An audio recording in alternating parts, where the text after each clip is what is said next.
And joining us today is Brad Kushner from Hello. Creative Convergence. And for those of you who don't know, Creative Convergence is a consulting firm. Correct. And they specialize in content monetization, consumer engagement solutions, and business development. Yes. So, before we roll up our sleeves and dig in, just want to let everybody know that if you have questions, and I know you will, you can tweet them to #NATPE or enter them into the StickCam chat area. So Brad, are you ready? I think so. Okay. Let's give it a shot. Great. So, I got a chance to look at your bio. Yes. Extensive experience. Oh, Your thank credits you. go on and on and on. So, I want to know, what motivated you to get into this business, and how did you get your start? Well, what motivated me took a lot of soul searching, but basically, you know, I enjoyed a lot of the blockbuster movies that I think a lot of people who came out to LA that my age, Star Wars, Superman, was very inspirational. Yes. Wanted to like create the next Star Wars movie, and I was really heavily into science. I loved biology, chemistry, physics in high school. So when I got to college, thinking I was going to major in neuroscience, I realized I liked the science fiction version of neuroscience, Okay. and switched my major over to film, where I enjoyed that a lot more, and had a real great chance to, went to Northwestern University, so I had a great chance to work with some very talented people, very creative people, and had some great access to equipment. Those days, it was before digital, so it was all these physical cameras, and we didn't have online studios, and you couldn't fix it in post, but it was still very exciting. So after I graduated, I moved back home to New York, worked on a small independent film, enjoyed working with the crew, but realized what I really wanted to do was work in creative development and for more blockbuster films. And I was able to have the opportunity to go to do a tour at Universal Studios, an inside tour, got to meet some executives, realized that's really where I wanted to be, was work in Hollywood and work in LA. So I got on the next plane by the end of the year, moved out, and basically hassling the HR department. In those days, it was a lot easier. They really wanted to get you a job to get off their back. So I was able to get a production assistant job for Ivan Reitman, who directed Ghostbusters and Animal House. And at that year, I worked with Space Jam and Private Parts and Father's Day. So that was an amazing entry into the film world. I met a lot of A-list celebrities, worked with an A-list director, and really got a sense of how entertainment worked. And so from there, leverage working with, through another friend of mine who's also an alum, got me a job at William Morris, worked in the literary agency for literary agents, and one of the things that they did was they covered studios. So I got a chance to talk to the studio execs at Sony Pictures Entertainment, which is what my boss was covering. So through there, I was able to speak to, got to know a lot of the executives, and they hired me to work in their development department, where I worked with Sean Connery on Finding Forrester and Adam Sandler on Big Daddy, and we worked on The Patriot and a whole slew of other films. Got a real good inside sense of how the studio works. And then basically from there, I wanted to start doing something a little bit more on my own, and that's how I met my business partner, Philippa Burgess. She already started on her own as a literary manager. She came from ICM. I knew her because she was working for an agent at ICM. We talked on the phone all the time, and when she started her company, she said, hey, why don't you come over and help me out with the literary management? So we started there, and started building out our consulting. So I think I probably give you more than... That's exactly what I was looking for, so, because I was going to ask you, you know, how you got your start, and okay. how you ended up with Creative Convergence. Okay, so okay. Here we are with Okay, so I can continue on then. That's yes, perfect. Yes. So basically what happened was we started out as literary management for a couple of years strictly. That was a time when spec scripts were selling. Right. And eventually the business changed where we where there was a strike that never really happened in 2003. They called it a de facto strike. Right. So a lot of these studios stockpiled scripts and then they weren't selling anything. So I was talking to Philippa and I said, you know, we need to come up with a business model that doesn't just rely on when you sell scripts, because if you do, you're doomed. Right. And we'll just be sitting on our hands. So we developed a consulting model where we worked with specifically content creators on their websites, building their platforms, writing book publishing, book outlines basically to some of the publishers, which in those days was a much easier thing to do. Right. You know, publishers were interested in giving you an advance to write the book, not so much anymore. Right. You know, and websites were in. So we kept that department while running literary management, and then changed the company to call it Creative Convergence because we were converging some technology using websites and literary management with screenplays and publishing, and some PR because we had to also continue marketing some of those writers. So we did that for a couple of years, and then as screenwriting started going down, studios and TV, and a lot of studios have started stopped buying a lot of scripts. It's gone, you know, that market has gone down. We started finding ourselves still doing a lot of the consulting, but some of the technology companies like startups were looking for solutions, had solutions to the entertainment, how to work on second screen, how to, what kind of apps is the entertainment company looking for, can they license content, and so they started asking some of those questions. And actually, two of the clients that really started working with came from PitchCon last summer. And from there, we started working more on the consulting side. So now we're working with how do you monetize content, because now you can monetize content not just as a traditional way of television and film, which we are still active in, but also second screen, apps, you know, just online itself.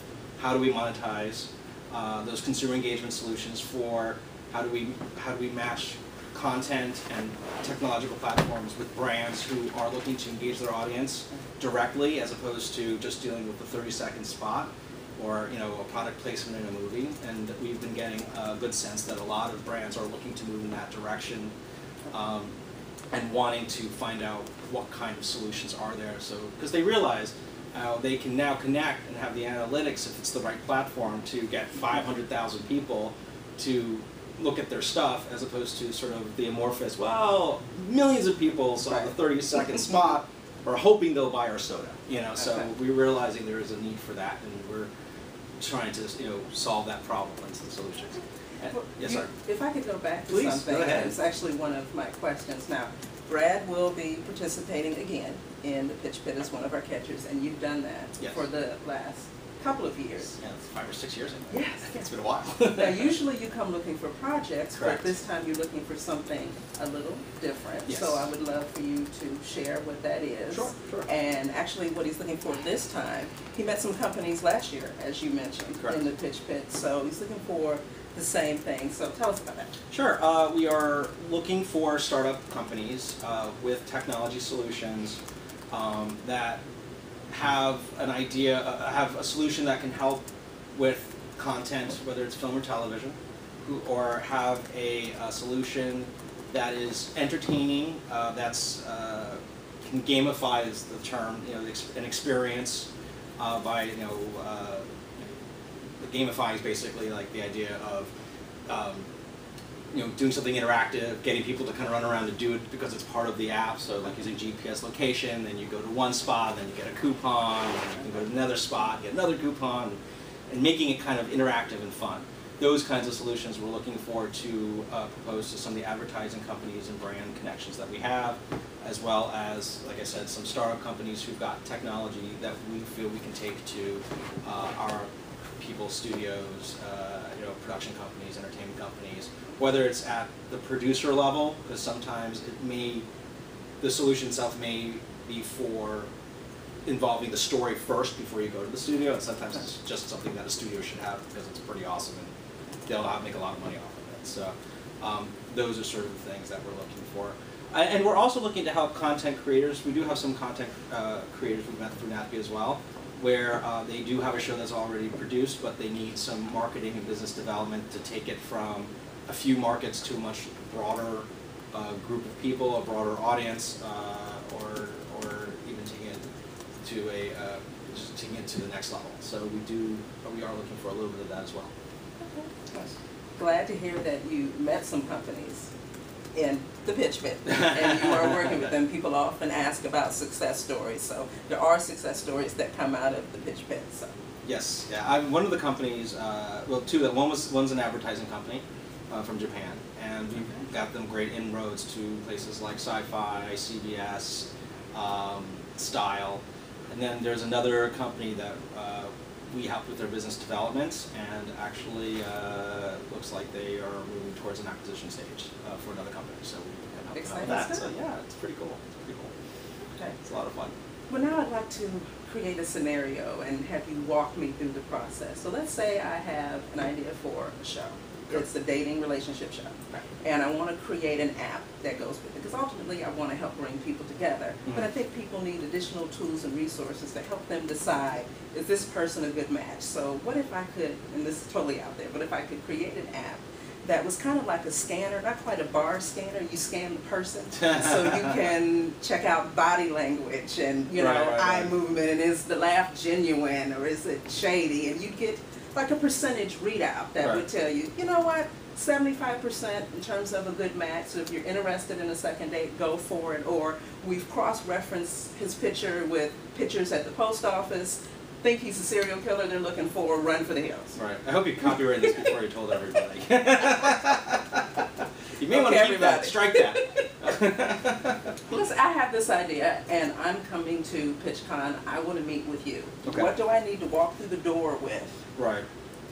That's a very good question, because the thing that it's a great idea for an app, but one of the things we can do, there's a couple of things. One idea would be maybe if it makes sense to who's already our client, and we think that our client, because we have a couple of people who do create apps who already have the app technology behind them, we can figure out if it would be a good match for them, pitch it to them, if they feel like it's something that we can wrap a brand around, wrap some sort of entertainment around, like what would be the business model behind it, if it's just the 99-cent model, and we feel that we can market that using ad networks to try and sell that product over the App Store and the Android market. The stronger way for us to work together would probably be, first of all, if the app's already made, or at least that there's a connection of financing behind the app, which would mean that you have an app company behind you that's already got coders coding it already, or there's sort of a brand behind you, and now you need that extra piece, and we'll help find that extra piece of how do we market that. So there's several ways to go. To be a client of ours, it would make more sense if you've already had the coding behind you. Now you need that extra piece. You need the brand piece. You need the entertainment. You need to meet entertainment companies to get it in there. How do we market that? You need a marketing plan to get it out there so people download the app. Then you would be more of a client. If it's just a general idea, then it wouldn't be a client, but we would say, hey, this could be a good idea for these reasons, and we'll introduce you to one of our clients, in which case then there may be some sort of synergy there. Okay. Let's see. I just want to circle back a little bit, because you already shared with us what you're looking for. Mm-hmm. Is there anything that you want to make crystal clear that you're not looking for? Well, to be honest, we're not looking for feature pitches anymore. Our literary management is pretty much full. We're at full capacity with our literary management. And so we're not really looking for feature films, not really looking for TV show ideas like we used to, for the very similar reasons. Again, we're really looking for new technologies that could be multi-platform entertainment or brand-based type of companies or ideas. I mean, even the ideas could be pitched, and then again, maybe like we were saying about the app, can we match it? Okay. And can we match it to entertainment? And is there something there that maybe we can fit with what our experience is now? But we really aren't looking for, I've got a great idea for a thriller, I've got a great idea. It's just, there's so many components these days that require for us to sell those screenplays. So the clients that we have, we're already at sort of like capacity in terms of what we need to do to put all those pieces together. Because it used to be, in the beginning, it was because there was such a rush to buy screenplays that we would, and the business was so large and the money was really flowing, that the screenplay was good, that we can sell it to the developer, the development executive at the studio, and they'll figure out like how, and the producer, they'll figure out how to make it better. But now it's condensed so much that it really requires a lot of work. You got to find you know, the talent, can you package it, and you got to do this. There's just like so many components that take up a lot of time these days. So. If I could ask you some questions about pitching. Sure. Because we are getting ready for PitchCon. That's right. And the Pitch Pit. Do you have any advice for people getting ready to pitch, whether they're pitching themselves, their companies, or their projects? I will say one little thing, it's okay to be nervous. I've seen people who are like, I'm so sorry, I'm nervous. Did you hear that? I want you to say that again. It's okay to be nervous. It's perfectly okay. I mean, we're not going to bite, but I know it's a little weird, and I know it's a little scary. And that's okay. Because if you're worried about being nervous, you're just going to be more nervous. That's fine. Now, for me, personally, I do like to have some sort of one sheet. And you know, if there's a visual component to it, great. Part of the reason for the one sheets for me is sometimes where a lot of stuff happens is there's a lot of definite no's.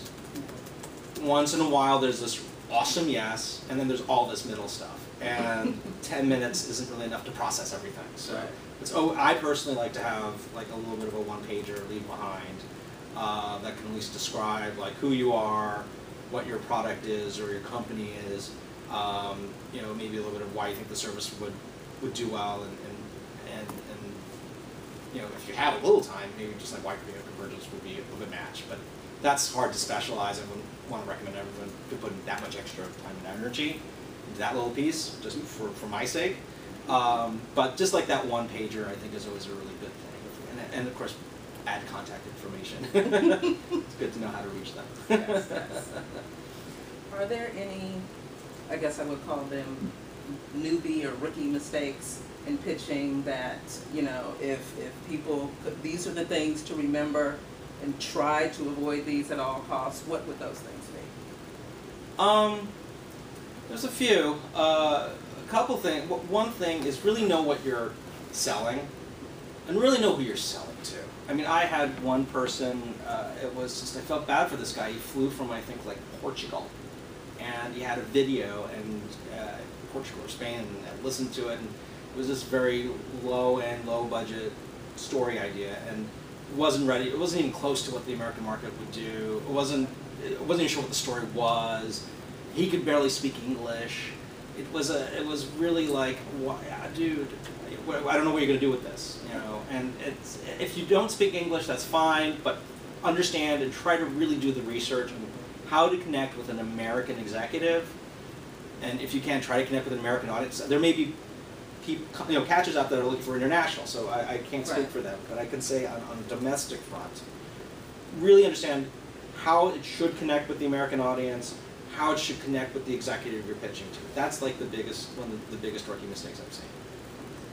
So do your homework. Do your homework. That's the way to do your homework. Do your homework. Oh, that's the other rookie mistake that I've had once in a rare while. Not with PitchCon, honestly, but with other pitches where they're like, oh, so what do you do again? So yeah, do your homework. I'm just like, I'm not here to pitch. Here to pitch. Right. So you mentioned sizzle reels. How important is it to have a sizzle reel? I've heard pros and cons. It could work for you, it could work against you. So does it depend on the project and the genre, and if you have talent attached and it's a name? How do you determine if you need one? It's a good question. I think if it's a really good sizzle reel, it's a pro. If it's a really bad sizzle reel, it's a con. I think it really depends. If this what you're trying to sell to. You know, if there's a sort of a reality show, I think the sizzle can work, especially if you've got a certain bit of talent that you need to show. That can be very helpful. If somehow you have the sizzle reel where the show and the movie is already made, and there's actually there is an A-list star to it, then yeah, that can be very helpful, or financing behind it. Where it doesn't help, which always begs the question for me, sometimes people will show a sizzle reel, maybe a little bit of piece of the pilot that they're interested in with actors, and they're doing their thing, and then later on, I find out that no, this is the show with the actors, and my thought would be, well, I don't know who you would sell this to, because it sounds like you packaged it with people that you may find talented, but how do you sell this to a network? They're going to look at it and be like, I don't know these people. And that's where it can really, really hurt you. So it should be enough to get a sense of the idea, but open to interpretation to show that there is flexibility in terms of how it can be executed. It's to get the purpose of scissor reel is to get them excited so that the executive who does see it would say, hey, I need to give this to my boss. And then they know when the boss sees it, they're like, I get it, because the person who's pitching is not going to be there. And say, I got to go send this to my boss. That is a good scissor reel. Okay. So then you want to have attachments, but you want them to be flexible. You want room for the development executive, whoever you're pitching to say, oh, I like that.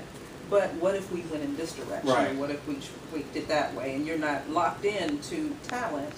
Exactly. Because you have all these attachments. The best scissor reel is the one where they're like, I have an idea, why don't we try it this way? And then you get a call a week later, and they say, you know what?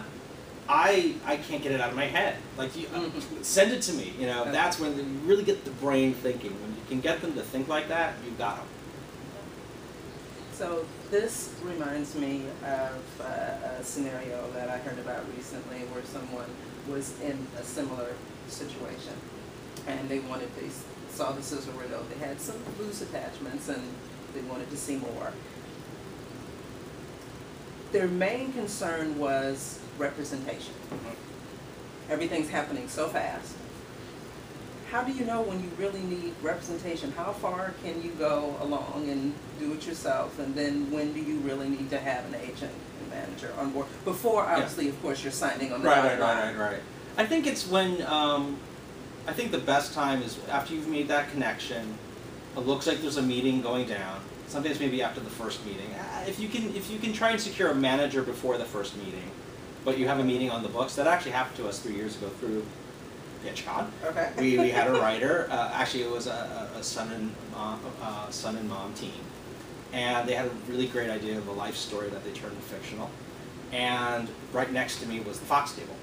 So they pitched to the executive at Fox. She wanted them to come in, but they came to us to help us. So we helped them make sure that they're going to say the right things, to help them kind of hear it, so she would get excited, because my business partner and I liked the idea so much as well. So we both contacted them at the same time, like, well, Fox wants to hear it, and we said, look, if you want, we can manage you with this, because we think it's a great story. We love the idea already. And what we did was help them prepare for the meeting, get them to understand how to navigate the system, and kind of help them move forward. So that's a really good time to engage when you have them on the hook. And let me tell you, when you have the executive on the hook, not I contacted Fox and I spoke to the assistant and they said, oh, in order to come in you need a manager. That's every studio, every agency says that to be polite, because they don't want to reject, because in case it is, some bigwig really does want it and it does come to them, they don't want to be like, oh, I rejected this. They try to stay as open as possible and legally not get in trouble by accepting something that's unsolicited. So just hearing that isn't the time to get a manager. That's usually just the generic, pushing it off the table. It's when you actually do have that meeting, or the next meeting after that, when the executives say, yes, I will sit down with you, just tell me when, that could be a good time. Now, that's not to say you have to have the manager. It just could be helpful, because there's a lot of preparation, and it's helpful to have the manager in the room sometimes when that happens, because there's so much Hollywood lingo that you need someone there to sort of interpret it. And they're like, I love this. Well, what does that really mean?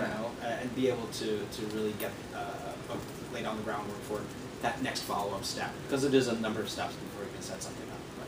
So if you're preparing for Pitch Pit and you don't even have your pitch package yet, you're going to be pitching for the first time, you don't have to spend a lot of energy worrying about representation. Just focus on doing your homework. Exactly. And being ready to pitch. Exactly.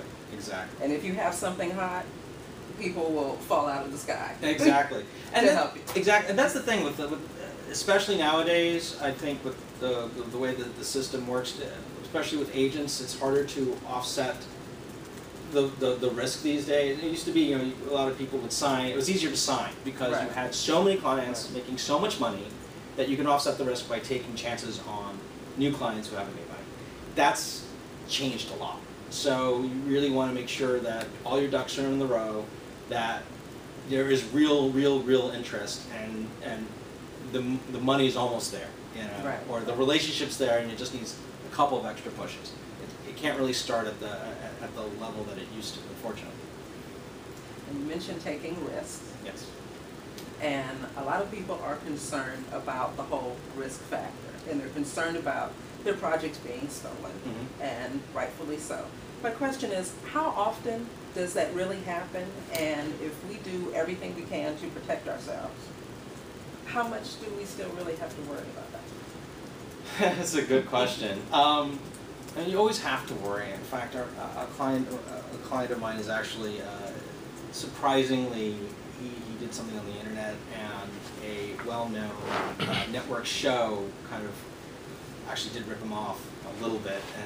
And what's very interesting is this person denies it on the DVD that he ripped it off, which is very strange.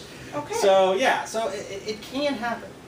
But the business moves so quickly, and there's such a collective consciousness in this business that you can't be so risk averse, because someone's going to come up with your idea eventually, and you haven't had a chance to put it out there, and that's not helpful either. I mean, I first started when I first started at Sony, I was sitting there with a friend of mine, Wayne Morris, and we were just joking around, and I'm like, you know what? In those days, it was the late '90s. I said, you know what?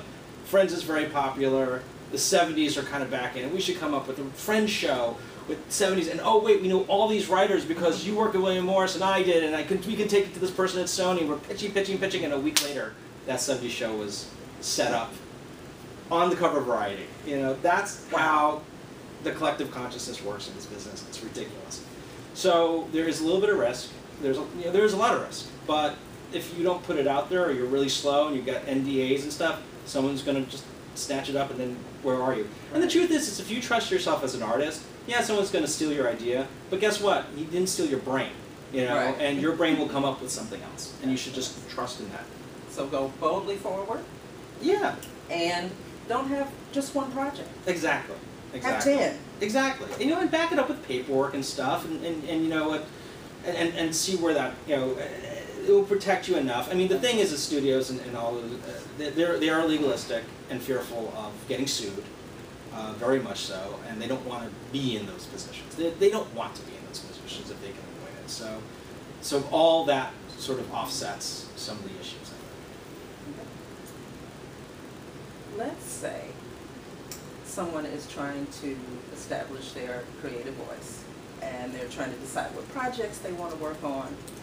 What are your thoughts about the difference between pursuing projects that you're passionate about, put your whole heart into it, versus the projects that really are commercial and it's about the money?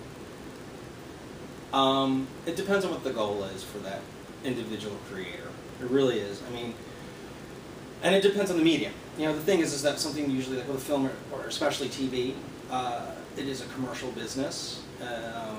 And TV, you know, it is about ad sales and commercials, and I think it was Les Moonves that said if he could, he would, you know, do a whole, CBS would be its own 24-hour commercial network, but no one just sits there and watches commercials forever, which is why they have TV. So while we respect the passion, you're not going to make money on a passion project, especially in television, if it's not going to go anywhere. You know, I always say with a writer, if you really love your writing, you're passionate about writing, it's better to write a book, or if you have money, shoot it yourself and be able to put it on like YouTube, because that way, you know, you can own the process, you can self-publish, you can do whatever. You want to work in the business. The business is, the writer's a cog in a very large machine, and you have to respect yourself and respect where you are, and that's your position. So the passion comes from what can you do creatively and fresh that you think people would really enjoy, but you have to offset that with the balance of commercial, because you need to figure out, will they really want to see it? Because if no one wants to see it, then what's the point? And will people pay to see it? You have to throw it in there, otherwise how are you going to get your art out there? So it really is a combo. Let's talk about the B word, branding. Okay. How important is it to brand yourself, creative person, brand your company, brand your projects? And how do you do that? Is there someone you can go to and say, okay, this is who I think I am, this is what I want to do? Place you want to be in. and what kind of branding you're looking for. I think in general branding is very important because it gives you a certain identity, and that so when you have that first impression, people already can, and people want to categorize you, whether you like it or not. It happens, and it's easier also because when you talk to somebody and they have to again talk to, because everything's so bureaucratic these days. Talk to their boss, they talk to their boss until the big boss says, okay, here's the check. They need to be able to sell that person or that product, and usually you need to do it quick because everyone's really busy. And branding allows you to do that. Branding also allows you to then expand because when your brand does start seeing success, you don't have to do as much because the message is out there, the promise is out there that your brand brings, and what the quality of that branding. So it's very important, I think, to find that identity. And then if you ever want to change your brand, there's always a transition process, and that's okay too. You want to change your brand. You're not locked in forever, but there is a process you need to learn. You need to, not learn, but implement, so you can go from one space to another. Even as a writer, I had one client who did a lot more independent films, and he wanted to do Spielbergian films. And I'm like, look, you're known for independent. So, and he's like, no, I don't want to do independent art. I just want to do Spielbergian films. And I'm like, you can't do that. Like, keep doing the bread and butter of your independent films. Meanwhile, you and I will work together to figure out what the Spielbergian film is, so you can then transition it over. So when we send it out with your name on it, no one's surprised, and you're not cutting your bread and butter. And so that's very important to have that identity, and then you can leverage it to change your identity later. So then, when you're going into a pitch meeting, of course you're going to be pitching your projects, but you should keep in mind that it's also an opportunity to pitch yourself, whatever your brand is, because they might not fall in love with your ideas, but if you're also pitching your brand yourself, they'll remember you. Maybe want to work with you later. Absolutely. I have another PitchCon client I signed. That was about 3 or 4 years ago. Yay, PitchCon! Don't forget to register. You could be the next success story. There you go. He had a very cool brand. He had a very cool look. Sort of this paranormal underworld, ooh, right, exactly. And I didn't love his idea, but I really liked that he wrote a few books on the subject. He really acted like the expert in the field. And then he came back to me 2 or 3 months later saying, hey, I got an idea, how about this idea? And we stayed in contact, and then we were able to pitch it around town because he came to me a few months later. We stayed in touch, and so that's very, very important. Working with people, it is about people in the end. Sometimes, it's the one-off golden goose. Great, we'll take it and make more money down the road. But if you really want to expand that, you want people to know who you are and like you. And these days, again, it's a lot harder to get the one-off anyway. So you want to make sure everyone's looking for something very specific. You want to keep that relationship going because maybe you'll finally hit on it a little bit later on down the road. Just want to take a moment and remind everyone that if you have questions, we want them, so you can tweet them to #NatB or enter it into the StickCam chat area. A little bit more about branding. What are your feelings about short branded media, especially if you're trying to establish your creative voice and launch your career? Short brand, like web shorts, you mean? Right. Or, it's a good question. It's hard to say because, again, it depends on where you're going with that. I think if you're very genre specific, that could be very helpful. So you have something like comedy, you got the Funny or Die stuff. I have one client that was very brand specific. He did a lot of stuff that was very comedy oriented. And then Funny or Die gave him a first look deal, which was, he did that for a couple months, and now he's over at Machinima.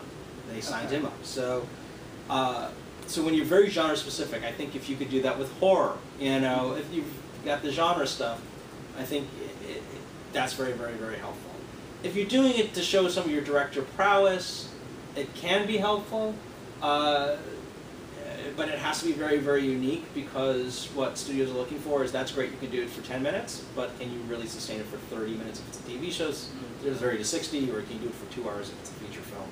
and can you handle the A-list talent you're stuck working with? So as opposed to working with your friend actors who have to do a very good job. So it really kind of depends on what kind of look and the brand that you want to go for. But specifically, if you're doing something genre, I think you've got a much better shot. Okay.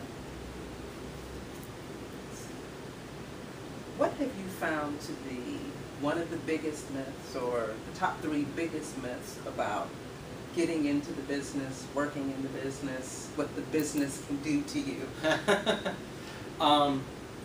The biggest myth, definitely, that comes off the top of my head, is that it happens like that. Makes me want to kill somebody, even with the trades. The trades make it sound like, magazines make it sound like this person was plucked off the street, that, and then they just got thrown into this movie, and they broke through, and it was like nothing. They didn't do anything. If you find out these people, they went to acting classes for 10 years. Their father was, the head of blah blah blah studio. That the person was an assistant at CAA for 10 long years before they finally noticed his screenplay. So the myth that it happens quickly. Oh my God, that's just, I'm virtually mentally on a crusade to stop it, because it takes a lot of time on the creator's part. It takes a lot of time to find the team. It takes a lot of time for the team to get the creator to that point, and it could take years. But they make it sound like, oh wow, they just found them. Right. It likes to propel that myth. No, and then sometimes you'll even find, like I said, they'll either be connected to someone really big, or it took them many years, or both. Right. That's the biggest myth of all. That's got to end. That's got to stop now. It's terrible. It's the worst myth. Well, let me know if we can help you in that crusade, because it's our mission to help our attendees be as prepared as possible when they come to PitchCon. So, I want to switch up a little bit. Okay. What are you watching now? What's your favorite show? My favorite show. I would say Top Chef is my favorite show. I love Top Chef. I do. I think it's extraordinarily well done. There's always a twist. The characters, you're always rooting for someone really cool.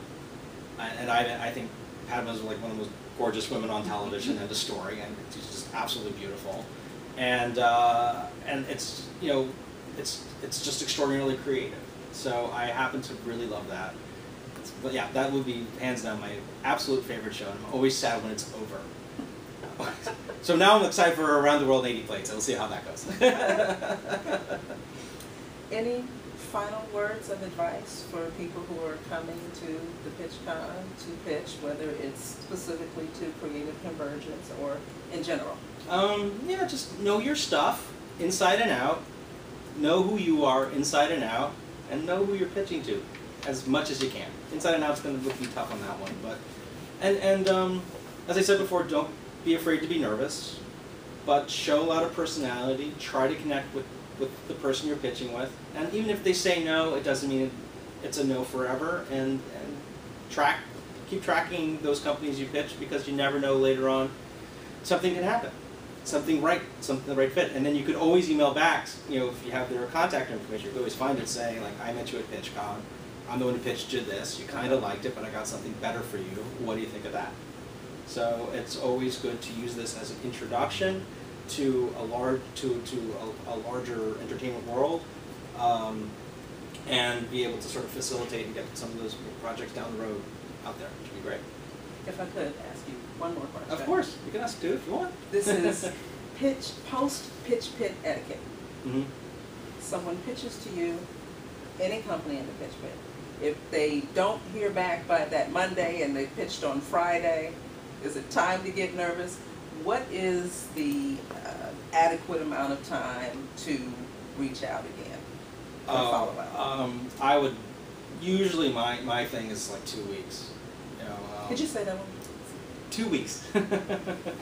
2 weeks is because you never know how busy. And to be honest, PitchCon being in June, you never know who's going on vacation, which is another big thing. And so I would wait 2 weeks, follow up, see where they are, And you know, every 2 or 3 weeks is good. You know, the summer, a lot of things slow down certainly on the feature front. On the TV front, things pick up because it's they're starting to pick up pilots, and so on one side it starts to slow down and everyone's going on vacation. On the other side, it starts to pick up and you may not be able to get them. It's unfortunately that seems to be how it always works. It's a juggling act, and you have to catch them at the right moment. If you really believe that they were interested, keep following up because it's not personal. If you kind of feel like it was a little bit so-so and they're just being polite, it's hard to read between the lines, but if that's what you pick up on, then just kind of like, great, thanks, let's keep talking sometime. And then you can follow maybe 3 months later, you know. It's really kind of keeping your ear to the ground and really listening. Email is always the best because it gives the executives some time myself, just some time to think about how to respond, if we're going to respond at all. Calling is difficult because even if you succeed in connecting with them, the worst thing that can happen is then you're stuck with a phone tag, and then they lose interest because they're frustrated that you guys have been going back and forth for like 10 times. So that's my recommendation. So Good stuff. thank you. Good stuff. Well, that's all we have time for. Want to thank you again for spending some time with us today. Always a pleasure. Thank you. As I mentioned, Brad will be in the pitch pit. So if you want more information about specifically what he's looking for, you can check out his catcher mandate. Go to www.pitchcon.org and look under 2012 catchers. And if it seems like a good fit, then you definitely want to make sure that Creative Convergence is one of your top choices. Now, joining us next week will be Stephen Wright, and he's with Matt Rose Productions. He will also be a catcher in the pitch pit, so you don't want to miss it. And if you haven't done so already, register for PitchCon. That's where you need to be, June 7th and 8th at the Hollywood Roosevelt Hotel. So until next time, see you. Thanks.